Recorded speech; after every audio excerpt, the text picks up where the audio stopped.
1v1 mage mga lods, ginamit ko ang aking main hero na si Sitchan at ang kalaban ko top global Lunox, napakalupit ng mga galawan niya, sobrang aggressive mga lods, sa first blood ako doon. Kung gusto niyo ako makalaban mga lods, i-share niyo tong video at mag-comment na rin kayo mga lods. Ito, pag nanalo siya dito sa akin mga lods, meron siyang skin mga lods, pili lang siya kahit ano. Basta kapag natalo niyo ako mga lods, matik may skin talaga kayo. Gamit ko nga dito yung main hero ko na si Sitchan mga lods, at top global Lunox talaga tong kalaban natin. Tignan nyo yung galawan niya, napakalupit. Dahil 0-2 na ang score, medyo nag-ingat na ako kasi kapag naging 5 kills meron siya, panalo na siya mga lods. Kaya nag-ingat na talaga ako dito. Hindi pwedeng matalo ang main hero ko na si Sitchan. Baka sabihin nyo na naman sa comment section, kakalabas pa lang ng bagong hero tapos main hero ko na kaagad. 4,000 matches na ako sa hero na to mga lods. Main hero ko talaga to. Medyo matagal walang ganap dito mga lods kasi nagpapa-item pa ako. Hindi ko pa siya kaya sabayan early game at wala ring mobility ang hero na to kaya medyo mabagal mag-rotate. Tamang clear at tower hug lang ako dito mga lods kasi hindi ako pwedeng magpapita sa kanya mga lods, pero dahil nabasag na yung tore ko,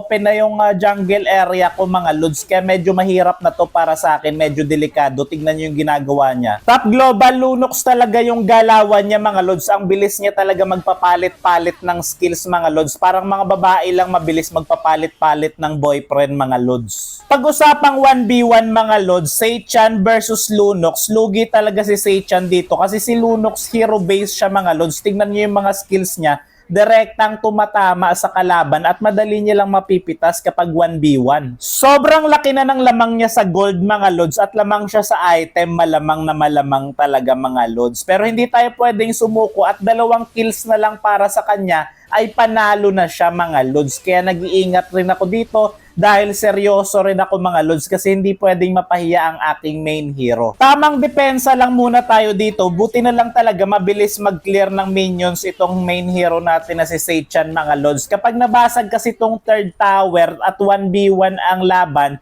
medyo mahihirapan na talaga tayo kasi magiging malaki yung minions. At dito naman sa top lane, mababasag na yung top lane niya at gusto niyang umuwi pero dinedelay ko siya dito. Gusto ko siya patamaan para ma-delay siya ng pag-uwi at mabasag yung kanyang top lane. Doon pa lang makakalamang na ako mga lods. Buti na lang nabasag yung top lane pero pinapakita niya rin talaga na top global Lunox siya kaya makakabawi rin siya kahit nabasagan siya ng tore. At ngayon ako naman ang nabasagan ng tore at sunod-sunod nga nabasag ang mga tore ko mga lods kaya nahihirapan na rin ako at wala pa akong bawi. 0-3 pa rin ang score. Nahihirapan na ako dito mga lods. Full build na kami pareho kaya niyaya ko na siya na magsabayan na kami para matapos na mga lods kasi mahirapan talaga siya tapusin to kung puro depensa lang ako. At dito sa huling sabayan namin mga lods, lamang na lamang talaga siya at hindi talaga ako mananalo sa kanya dahil dyan may epic skin siya mga lods, panalo na siya. Kung gusto nyo ako makalaban mga lods, mag-comment lang kayo at i-share nyo tong video para tignan natin at lalabanan ko kayo mga lods. Pag natalo nyo ako may epic skin kayo mga lods, ganun lang kadali. Kayo pa mamimili kung anong role, kung gusto nyo assassin, marksman yung gagamitin natin o mage o tank, walang problema mga lods.